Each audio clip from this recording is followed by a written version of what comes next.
What's up, everybody? Welcome to another episode of the Jiggee Jon show. Now, this is episode 5, and this is the Carpool version of my show. Now, today, I am in my Porsche 911 Turbo. First time we're going to be cruising in this bad boy. And there's a reason behind it, because today's guest is an amazing bloke who is pretty much what we call the king of raps. Started his business in Malaysia, and now he is in hard want across the globe. It is none other than my man Remus Chang from a company called Motorsport Playground. And if you are into the car business, or if you love playing with your toys, this guy can rap anything for you. And he has rapped all my cars in the past, even today. So if you see me on the roads of Kuala Lumpur, it's the handiwork of this man, and it is him today. Come on in, my man, come on in. That's right, ladies and gentlemen, on the show today, Mr. Remus Chang of Motorsport Playground. Yo, yo, yo! Yo, what's up? What's up, people? Oh, that's right, man. Now, here's a man who's full of life, always exuberant, and 24/7 with a big smile on his face. What's the story? What's the story? How are you always such a joy bug, Remus? I mean, I've always wanted to ask you that, because you are like wired. You're 24/7 wired. How do you even do that? I don't know, man. I just love what I do, and that makes me happy, man. I think in life you must find what you love to do, and then just do it. Because I'm pretty sure everyone who knows you, who has come in contact with you, will say that about you. You are always this chipper bunny, like you're like perpetually on a high. But not all the time. Sometimes I get stressed. Well, stress, but the thing is, I think you deal with stress very well, because in all these years of me knowing you, you know, you just seem to exude this huge zest for life. Have you always been like that? Well, I mean, yes and no. Okay. I mean, you always see the nice, bright side, you know, things that are always fine and dandy. Right. But what you don't see is, you know, when things don't go well, I go really mad. Do you? I throw my tantrum. Yeah, of course. Oh, you do? I mean, seriously, man, I go crazy when things don't work So out we well. are exactly the same. Yes. We are, I swear, if people don't see that side, but if we speak to the ones closest to us who spend the most amount of time with us, it's we go big or we go home. Yes. And I think that is because we are perfectionists, am I right? Because we want to achieve something that's, you know. Wow, I didn't realize you were exactly the same like me. Because the thing is, Yeah. genuinely, I mean, I know that for a fact about you, because I've seen you work. We love what we do. Correct. And obviously, most of the time, at the end of the day, in the front lines, that's what we do. We exude that front, which is who we are. We're not pretending. But in our earnest desire for things to go well, if the shit hits the ceiling, it hits the ceiling. Yeah, Nice. you have to answer to your client. So I think my staff need to interview your staff. Yeah, man, they need to, We need to get a behind the scenes. It will be a major bitching session. They'll be like, my boss is insane. It's crazy, man. Alright, so how in the world did you get into this line, dude? Like, let's just go back a little bit. Like, what did you even study, and how did you end up rapping cars for a living across the globe? Well, how did I start it?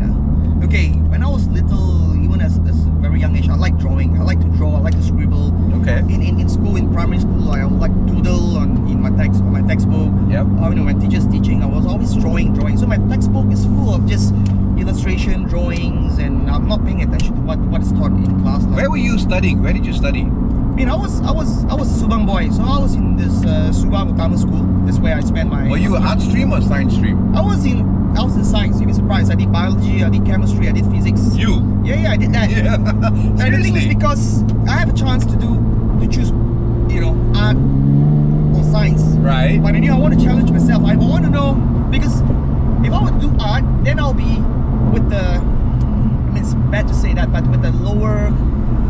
Less smart kids. Hey, homie, you're looking at an art stream boy, brother. Yeah, so I've got a chance to. So I did all right in my Form 3. So I'm given a chance to do science in upper high school. And so yeah, so I took up biology. I took up science stream. So it was tough, but it was interesting. I get to dissect like frogs and stuff. You know, that was pretty interesting, though. I don't know if I would want to be doing that, but yeah. Yeah, so I did science, and I learned quite a lot, though. Now, what did you do after Form 5? Then I took a break. I was just skateboarding. I was skateboarding, riding BMX bikes. You're one of those guys. I mean, I was heavily influenced by the whole street culture when I was growing up. Wow, hip-hop and hip-hop and rap. that really shaped who I am So right you now. took a break after Form 5, then what? I was just riding, but my dad was really against me doing skateboarding and BMX riding. He was afraid that I will break my limbs, you know. Right. And I worked hard to buy my skateboard, to buy my bike. Right. And doing this 2 extreme sport, I realized I'm better at BMX riding. So I started, you know, buying my bikes from America, from Japan.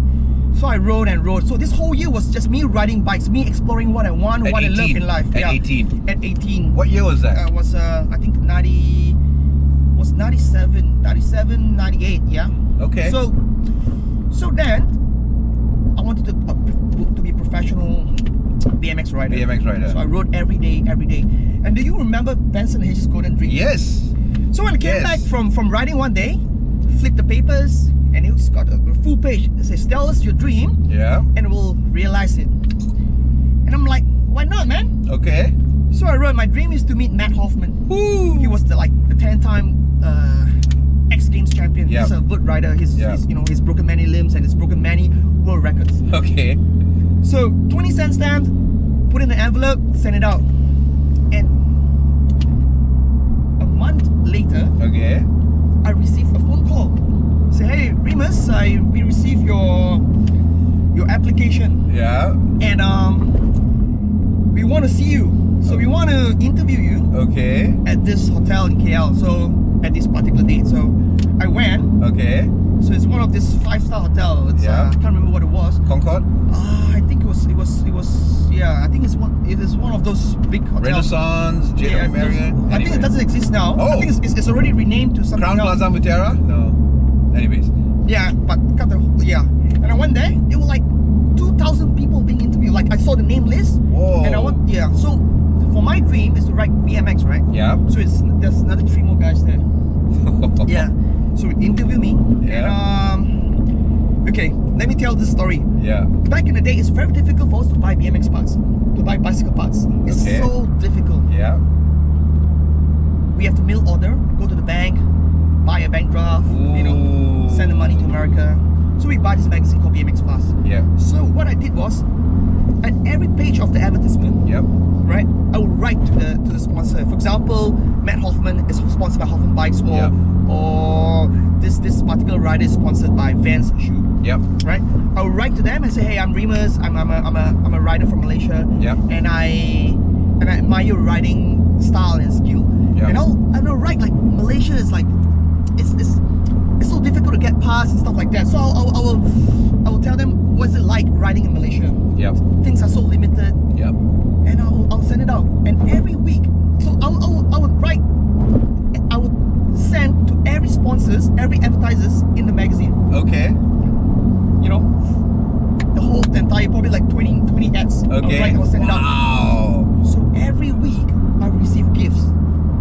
Yeah, man. Wow. Riders will write back and they'll send me t-shirts, bike parts, stickers. Wow. You know. So every day I look forward when I come back from riding. I look forward to see what I have in what you got in the mail. Yeah, man. That was like Christmas, man.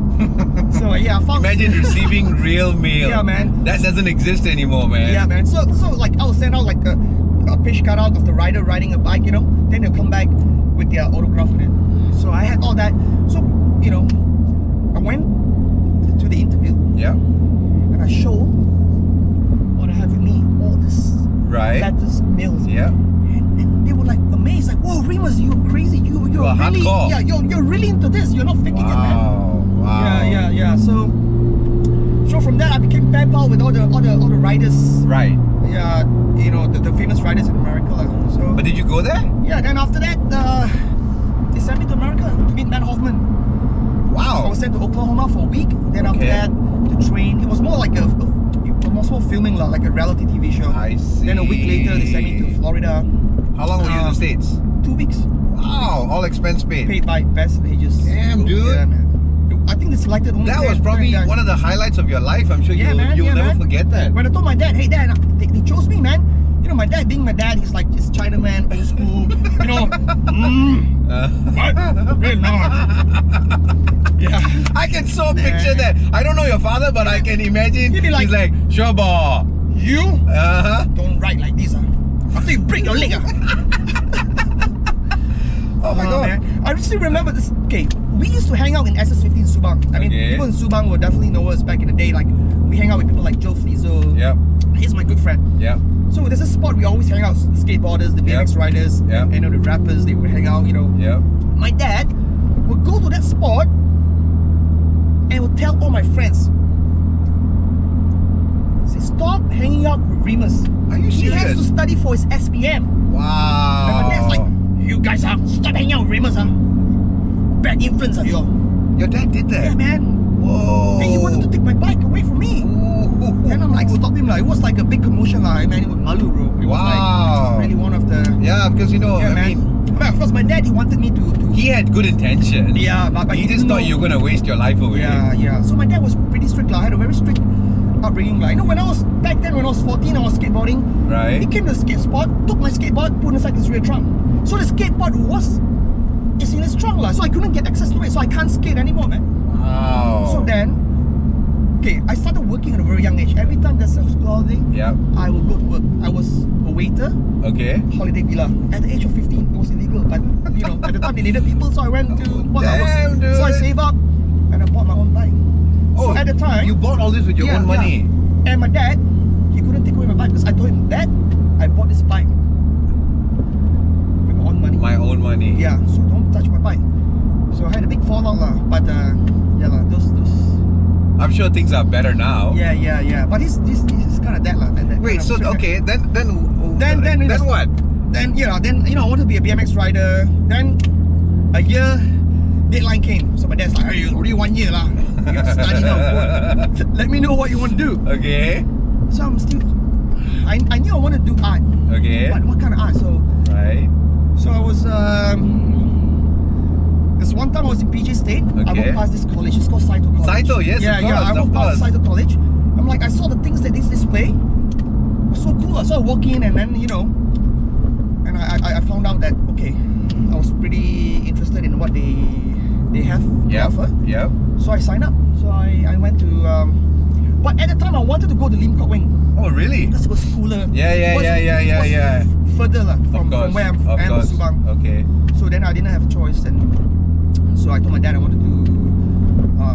So we decided on Saito lah. So my dad said, okay, cool. So do that. I did 2 years in Saito. Then what did you study though? Graphic design. Oh, so you did, which is interesting because you were a science stream student. Yep. And you realized that you had this knack of doodling, and you followed that passion of yours. Mm-hmm. But that's at least your dad was cool with that. Yeah. Okay, my dad is cool. He didn't want to dictate what I want to be, what I want to study. Sure. He just gave me the freedom. Right. So if I messed up, it's not his fault. Right. Yeah. Right. Like, choose wisely, son. Right. And I'm going to pay for it, but don't change your mind later. I understand. So I had to take a year off. I told him, give me a year. Right. So we negotiated lah. So a year. Then so I finally decided I want to do graphic design. So which part of Melbourne did you go? You went to Melbourne? So then I graduated after 2 years. I went to RMIT, Royal. To do what? Melbourne Institute of Technology. I did Bachelor of Arts. In creative advertising. Very good. And when did you come back to Malaysia then? Came back in 2002. Okay. Then what happened? Okay. During that period of time, I was still riding. I brought my bike to Melbourne. Wow. I brought my bike. You took your bike there. I took my BMX. Because my BMX was my life. You're hardcore. So I brought my bike to. Hardcore. Yeah. Then I bought a car in Melbourne. Okay. So I need to commit. I told my dad I need a car. So my dad was cool with that. So so I bought a Mitsubishi Mirage. Then I started, modifying the car, getting wheels and all that. Without my dad's knowledge. It's like, okay, he's getting a very cheap, decent car, but little did he know. Little did he know. Yeah. So I've got, a couple of friends in Melbourne, my neighbors who are into cars. So that, and also this housemate of mine, his name is Breen. He's so into BMW, so he kind of influenced me lah. Okay. So we drove around, did some burnouts and things like that. So that got me into cars. Okay. And I was into graphic design and into cars. So I always wanted to beautify the cars, putting graphics onto cars. Okay. So I came back from Melbourne. Yeah. then work with my dad for a bit. Okay. I bought my first car, which is a Proton Putra. Whoa, the Putras! Yeah, man. 1.8. So, yeah, 1.8. That was like the car. That was the car That to was do the up shit, back like, then. that was like, yeah, I so- remember some friends who had. Yeah, yep. Gerard, So- you know who you are. So that was a gift from my dad. It's Okay. like, because during college I had the shittiest car. Okay. All my friends, they had Honda Civic and all these cool cars, right? Right. And I have this Nissan Bluebird. Dude, doesn't beat my first car. I had a 1977 Ford Escort GT But that is- MK2. But that is a cool car, man. Dude. But yeah. So anyways, my friends, they had Honda Civic. They had Yeah. all the cool cars. Yeah. You know, Honda Integra Yeah. back in the day. Yes, They were yes. pulling out the chicks, man. They had Yeah. the best girls in there, man. They were surrounded with like girlies, man. And I have to walk up to college. I have to park like miles away. Oh, same. Yeah. Same. So I I walked- parked in the corner. Yeah, man. So I'm like pretend. How did we get here, man? I took a bus, man. Then where were we? Yeah. You parked the car far away. Yeah, parked car away and walked to college. So, but then you had the, so you had the Mirage in the Okay, so that's how I started. I got into the car. So Right. booked my dad, Yeah. and I got paid handsomely. I had a Putra, so I told my dad, Dad, it's about time. Yeah. I want to change the car. So I Okay. got the car. Okay. So my dad is he's never into cars. He likes his Mercedes. That's about Right. it. The He's a- quintessential He's Chinaman. like Mercedes, right? Yeah. That's pretty cool. Yeah. And it's like, so for me Yeah. to talk to him, Yeah. I have to find the right time. Okay. So I waited and waited. I saw this car advertised. It was a R23 Nissan Skyline. Okay. So I wanted this car so bad. Right. So I was like, man, this is my dream car. So I would wait for the right time to talk to him. Okay. So he was watching football. He was like, Dad, can I talk to you? What? Sure, there's something you want from me. So I told him, Dad, I want to upgrade my car lah. Then so I said, okay, I'll work hard for you lah. I won't, I was, after like an hour of being lectured, this car is so fast, you'll crash all that,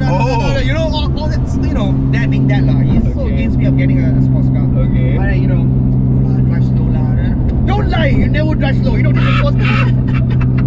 The kind of thing. So after negotiating, okay, then he's like, okay, Yeah. this is the deal. You can trade in the Putra, Yeah. whatever money, then I'll pay for the top up. the top up. Right. Bring the car, so get the car. So I'll have to pay for the installment. Yeah. So I still remember I'll pay like I think 1,500 a month. For the car. Wow. So that car, the R33 Yep. Skyline, Yep. really changed my life. So that put me in the spot. So people knew who I was Right. for having that car. Oh, because at the really? time the Japanese car circle was Yes. was small. Right. Right. So everybody knew everybody lah. So we were always in the Japanese car meet and things like that. And then I started putting graphics on the car. Okay. And then people knew, Right. that I'm one of the guys who. But where did you get the initial graphics done? Okay, for me, I can design Yep. easily. Yep. Adobe Illustrator, Sure. I can cook up design in a couple of minutes. Okay. So there's a couple of shops in Sunway. So my friends say, hey, go to this shop, man. There were many around. So I went to this one, showed them my design. Yep. They'd be like, yeah, no problem. Most of them are Chinamen. Can lah, no problem. Can one. Give me your artwork. Okay. Can. Okay, come back in 2 days. I'm like, okay, cool, man. Sure, I can do. When I came back after 2 days, I'm like, what the fuck is this, man? Hey, man, this is not what it is, man. No, it's like that one. You cannot. It's like that one. The fella like, what's this now? And no, it's like, hey, bro, it's not like this, man. It can be done. No. This Selit Kings lah. Oh, selit belit lah. Lion kulit until I accept the design. Right. It's what convenient to them. Right. Of course. I'm like, hey, dude. So I have to pay Yeah. for something which is not what I wanted. Ooh. I Classic Malaysian story lah. Then I went to the other guy. So this other guy is a brother, though, bro. Okay. On his shop, the sign says open at 11. Okay. So I went there at 10:45, waited. So 11 o'clock, shop's still not open. There's upstairs the shop. Right. One small sticker shop. So I have to like knock on the door. No. So this guy woke up with a sarong.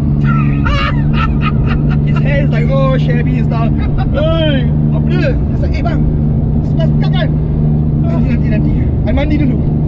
So I go down to Mama store, waited, 1 o'clock, only open. Then, yeah, boleh buat ke bang? It's like so slow man, it's like, boleh, tak tahan. Dah, okay, I makan. Same thing happened man. Okay. When I went to collect my car, I'm like, bang, betul ke? Memang macam ni lah. Susah kalau nak buat. Everybody's got a story lah. Susah lah. Kalau macam ni memang tak boleh. Okay. And I'm like, wait bro. Then, I knew it could be done. Okay. So I was working for my dad, and you know, at the back of my dad's office, we have a little space now. Okay. So the space I could park the car in there. So I was like, why don't I buy all these plotter, printer machines and stuff like that? Right. And do it. Okay. What year was this? This was like in 97. No. 2007. Okay. Yeah. Okay. 2007. So I bought the machine lah. Okay. I bought all these plotter and counters and started to experiment lah. Wow. So I started doing. And then my dad was, hey son, what are you doing? Wasting your time. So it's eating up. You know, I was working for him, and I started to spend more time doing this Right. than to do his work. He wasn't very happy lah. It's like, so he was always frowning. Okay. Then once it starts to spread, people start to notice what I do. Did you register the brand yet? Not yet. Okay. Not yet. So then, So you were doing it and word was spreading, but it was just like word of mouth. Yeah. Rumor, there's a guy doing this now. Yeah, correct. Young guy, you know, cutting edge, blah blah blah. Then, in 2008, then a big fallout. I have a big fallout with my dad. Okay. So he wanted me to be the second him. Of course. Right? And he's like a businessman. He's like a jack of all trades. He wanted to do construction. He wanted to do telecommunications. He wanted to do anything that can make money. Understand. Fast and easy, regardless of what it is. Right. Things without passion, things without. Right. For him, it's just about the money. Of course. Yeah.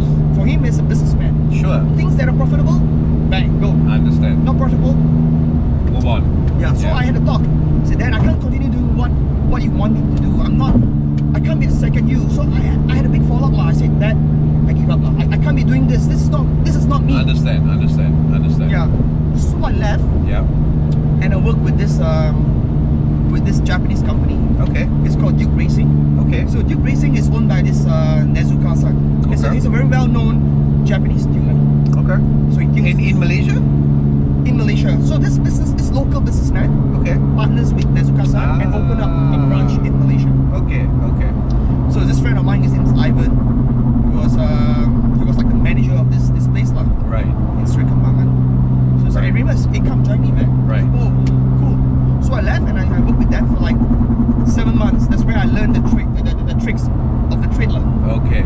It's like a car workshop, you know, where Right. they bring the cars in to change turbos, to tune the car, things like that. Okay. So Nezuka-san will come Right. like every month just to make sure everything's okay. Right. So Nezuka-san and me became really, really close. So I speak a little Japanese. So whenever I'm in Japan, he treats me very well now. Even till today? I mean, unfortunately, he's left, like he's passed away lah. Oh, okay. Yeah, but he's a legend. I mean, people in the Japanese Motorsport industry. Yeah, know him, yeah.